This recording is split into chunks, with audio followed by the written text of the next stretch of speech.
भगवान शिव की प्रत्येक प्रतिमा में उनके सिर के शीर्ष पर दोनों आंखों के ऊपर एक आंख दिखाई देती है। इसे ही भोलेनाथ का तीसरा नेत्र कहा जाता है। चूंकि भगवान शिव को उनके माथे पर तीसरी आंख के साथ दिखाया गया है, इसलिए उन्हें कभी कभी त्रिलोचन नाम से जाना जाता है। बहुत से लोग सोच रहे होते हैं कि शिव जी को तीसरा नेत्र कैसे प्राप्त हुआ।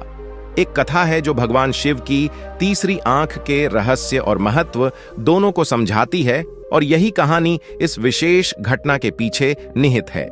जब देवी पार्वती कैलाश पर्वत पर पहुंची तो भगवान शिव वहां अपनी तपस्या कर रहे थे। देवी पार्वती को मजाक सूझा तो उन्होंने अपने दोनों हाथों से अपने पति शिव की आंखों को ढक दिया। देवी पार्वती को इस बात का कोई अंदाजा नहीं था कि उनके द्वारा अभी अभी किए गए काम के परिणाम स्वरूप क्या होगा। जिस क्षण पार्वती जी ने भगवान शिव की आंखों को छुपाया, पूरे ब्रह्मांड में एक अंधकार का बादल फैल गया। रात होने के कारण सभी दहशत में आ गए। शिव जी से लोगों की यह हालत छुप नहीं सकी और उन्होंने अपने मस्तक अपनी भौं के बीच में एक आंख बना ली। जैसे ही भगवान शिव की तीसरी आंख ने सामान्य रूप से काम करना शुरू किया, हर क्षेत्र में प्रकाश हो गया। उस समय से शिव की तीसरी आंख को रोशनी और जीवन शक्ति दोनों के रूप में देखा जाने लगा है। इस घटना के बाद भगवान शिव पार्वती जी को समझाते हैं कि उनकी दो आंखें ब्रह्मांड में सभी जीवन का स्रोत हैं, जबकि देवी पार्वती और शिव जी से जुड़ी कथा है। देवी सती ने देह त्याग दी थी और सती के वियोग में शिव जी ध्यान में बैठे हुए थे। एक दिन शिव जी के पास हिमाचल राज और उनकी पुत्री पार्वती पहुंच गईं। हिमाचल राज के मन में था और पार्वती जी भी चाहती थीं कि मेरा विवाह शिव जी के साथ हो जाए, लेकिन शिव जी तो तप कर रहे थे। सती के बाद वे दोबारा विवाह करना नहीं चाहते थे। आप यहां तप कर रहे हैं, यहां आपका ध्यान रखने वाला कोई नहीं है।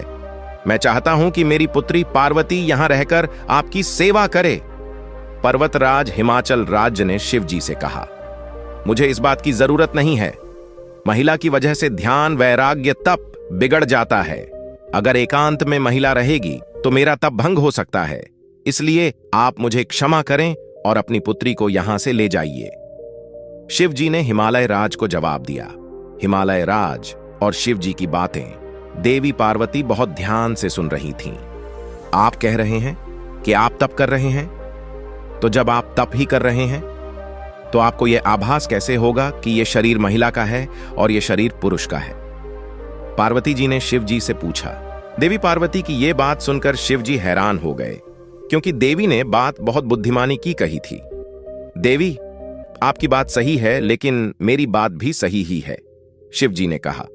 इसके बाद शिव जी ने हिमाचल राज्य से कहा कि आप चाहें तो समय समय पर कुछ देर के लिए देवी पार्वती यहां आ सकती हैं और यहां की व्यवस्था सुधार कर वापस लौट जाएं। शिव जी और पार्वती जी की सीख इस कथा में शिव जी और पार्वती जी ने संदेश दिया है कि हमें अकेले में अपनी भावनाओं पर नियंत्रण रखना चाहिए।